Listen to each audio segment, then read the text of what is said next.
경험론 베이컨 비 합리론이 인간이 이성과 논리만으로 세계를 증명하고 진리에 도달하고자 했다면 경험론은 자연 세계에서의 감각적인 경험만이 지식이 원천이 된다고 보았다.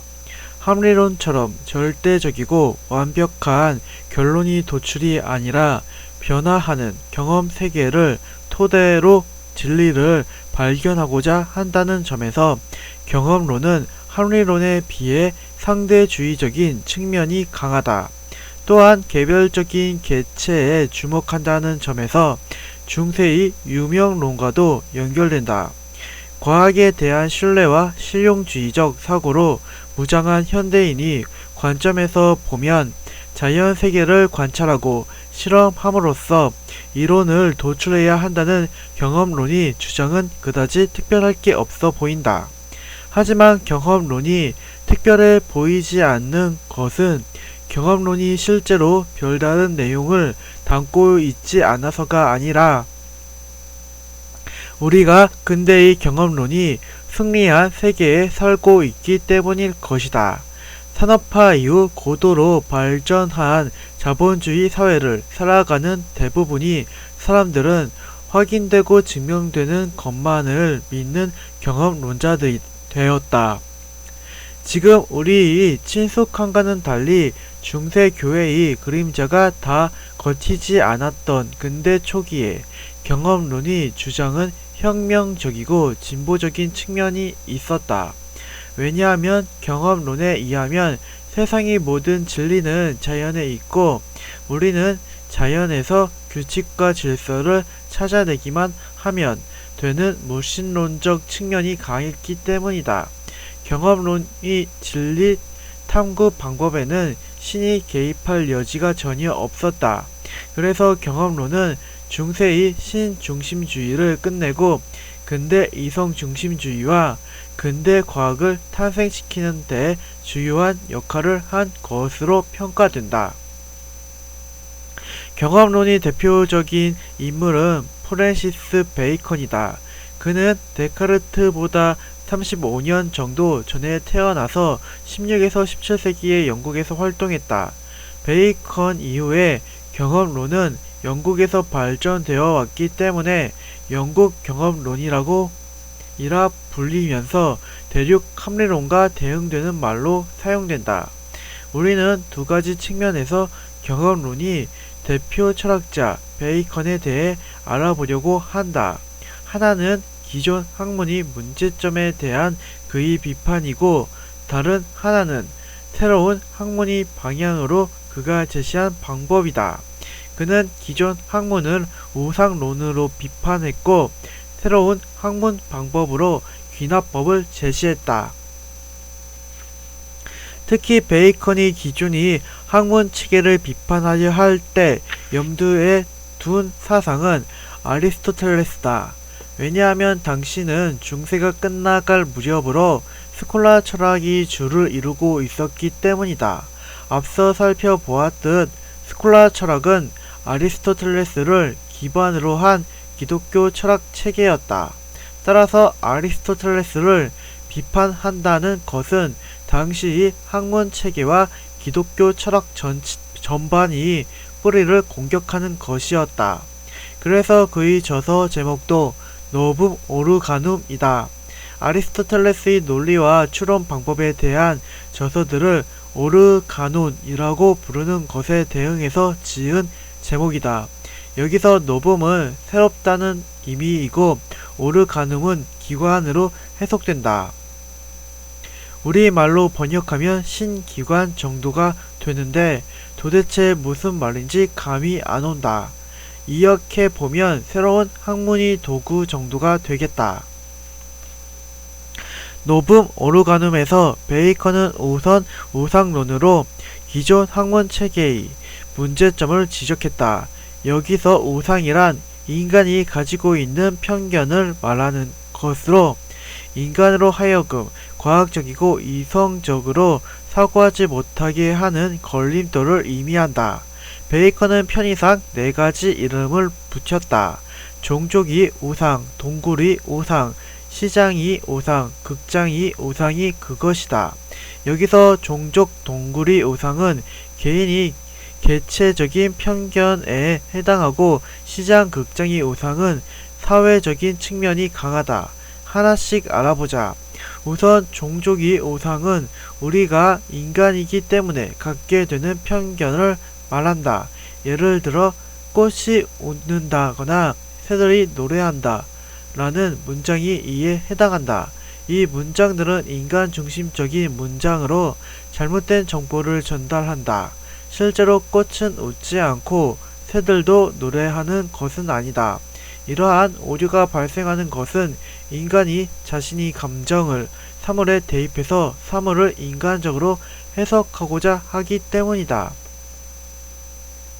다음으로 동굴이 오상은 개인이 특수성에서 기인하는 오류를 말한다. 사람들은 자신이 살아온 환경과 경험이 한정되어 있음에도 불구하고 자신이 경험이 전체의 일반적인 경험일 것이라고 생각하는 경향이 있다.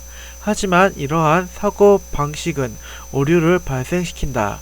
베이컨에 따르면 모든 사람은 자신만이 동굴을 갖고 있다. 그래서 그 동굴 안에서 보호받고 있는 동안은 외부의 실제 빛이 아니라 동굴이 틈새로 새어 들어오는 제한된 빛으로 동굴 안을 본다. 이러한 주관성이 극복될 때 편견 없는 학문 탐구가 가능하다고 그는 생각했다. 시장이 오상은 잘못된 언어 사용에서 발생한다. 사람들은 보통 주어에 들어가는 단어가 실제로 존재할 것이라고 생각한다. 예를 들어서 신, 악마, 요정, 도깨비 등의 단어가 존재하면 실제로 그에 부합하는 대상이 있을 거라고 여기는 것이다. 베이컨에 따르면 사람들은 관찰되거나 검증되지 않은 언어를 사용해서 대화를 하는데 이럴 경우 혼란에 빠지고 문제를 일으킬 수 있다. 극장의 오상은 권위에 수긍하는 태도에 대한 비판이다. 사람들은 미신, 신학, 철학 등 기존의 전통으로 확립되어 있는 이론들이 권위에 이지하려는 태도를 갖는다. 베이컨이 보기에 이러한 권위에 복종하는 태도는 제대로 된 학문 체계를 세우지 못하게 한다. 그에 따르면 기존이 전통적 이론에 기대는 것이 아니라 오직 자연 세계를 직접 관찰하고 검증하는 방식으로만 학문에 대해서 논해야 한다. 베이컨은 4가지 우상을 통해 기존 학문 체계를 비판한 후 그에 대한 대안으로 새로운 학문의 방법인 귀납법을 제시했다. 사실 귀납법은 새로운 학문 방법은 아니고 아리스토텔레스가 이미 체계를 세웠던 방법론이다. 다만 아리스토텔레스는 귀납법보다는 연역법을 더 중요시했는데 베이컨은 이를 비판하는 동시에 아리스토텔레스의 귀납법보다 조금 더 복잡한 형태의 새로운 귀납법을 제시한 것이다. 우리는 실제로는 그리 큰 차이도 없고 더 복잡해진 귀납법에 대해 알아보는 대신 일반적으로 논의되는 연역법과 귀납법의 차이를 알아보고 어떤 면에서 베이컨이 연역법을 비판했는지를 알아보자. 연역법은 보편명제에서 특수명제를 이끌어내는 추론법이고 귀납법은 반대로 특수명제로부터 보편명제를 이끌어내는 추론법이다. 이를 이해하기 위해서는 보편과 특수의 용어 사용에 익숙해져야 한다. 보편과 특수에 대해서는 앞서 중세의 보편 논쟁에서 다뤄보았다. 기억을 상기해 보자. 인류 전체가 X, Y, Z 이렇게 셋이라고 가정했을 때 이들은 인간이라는 보편적인 단어로 묶을 수 있었다. 보편 논쟁은 인간이라는 보편자가 실제로 존재하는지에 대한 논쟁이었다. 중세의 실제론자들은 보편이 실제한다고 생각했고 유명론자들은 개체만이 존재한다고 생각했다. 여기서의 개체가 특수를 말한다. 근대 철학은 중세 철학이 연장이라고 봐야 한다. 중세의 실제론자들처럼 근대 합리론자들은 보편 개념을 강조했다. 그래서 그들은 그 보편으로부터 추론을 시작하는 연역법을 추구했다. 반면 중세 유명론자들처럼 근대 경험론자들은 특수를 더 중요시했다. 그래서 특수로부터 추론을 시작하는 귀납법을 강조했다. 연역법은 보편을 기준으로 여기서부터 모든 특수를 추론해내는 사고방식이다. 이를 추상화하면 다음 페이지 그림과 같다. 연역법에서는 보편이 우선하고 개체는 이에 종속된다. 보편이 속성이 A라고 한다면 X도 Y도 Z도 필연적으로 A의 속성을 가져야만 하는 것이다. 예를 들어 인간이 속성이 빨간색이라고 하자. 그럼 ZC의 색깔은 무엇이 되는가? 그건 확인하고 말 것도 없이 빨간색일 것이다. 연역법은 보편에 대해서만 알면 무수히 많은 개체의 속성을 일일이 확인할 필요가 없다. 효율적이고 완벽한 추론법이라고 할 수 있다. 만약 우리가 보편에 대한 지식을 갖는다면 우리는 모든 특수의 속성을 눈 감고도 알 수 있을 것이다. 특히 합리론자인 데카르트는 수학, 기하학 등이 완벽한 보편자로부터 세계 전체를 추론하려고 노력했다. 그런데 문제가 있어 보인다. 도대체 보편에 대한 지식은 어디서 온 것인가? 그건 어쩔 수 없이 특수한 개별자를 일일이 확인해서 알게 되는 것은 아닌가? 이를 지적하며 등장한 사람이 경험론자 베이컨이다. 그는 연역법이 우리에게 새로운 지식을 주지 못한다고 주장했다. 연역법은 지식이 확장 없이 이미 알고 있는 지식을 매 순간 특수해서 확인하는 것뿐이다. 학문이 새로운 지식을 만들어가는 과정이라고 할 때 연역법은 학문이 진보에 있어서 쓸모가 없다. 베이컨은 개별적인 특수를 종합하는 것부터 시작해서 하나의 보편 명제를 만들어내야 한다고 생각했다. 예를 들어 X, Y, ZC를 한 명씩 관찰해 보는 것이다. 빨래를 하고 있는 X씨는 얼굴이 빨간색이다. 낮잠을 자고 있는 Y씨를 관찰해 보니 그 역시 얼굴이 빨간색이다. 그리고 술 마시고 있는 ZC 역시 얼굴이 빨간색이다. 이를 토대로 공통점을 추론할 때에야 비로소 보편자로서의 인간의 속성이 빨간색임을 알 수 있게 되는 것이다. 베이컨은 노뵼 오르가눔에서 학문이 새로운 출발점으로 귀납법을 제시했다. 그가 귀납법을 통해 정말로 비판하고자 한 것은 아무런 경험적 근거도 없이 쌓아 올려진 중세의 종교와 철학이었다.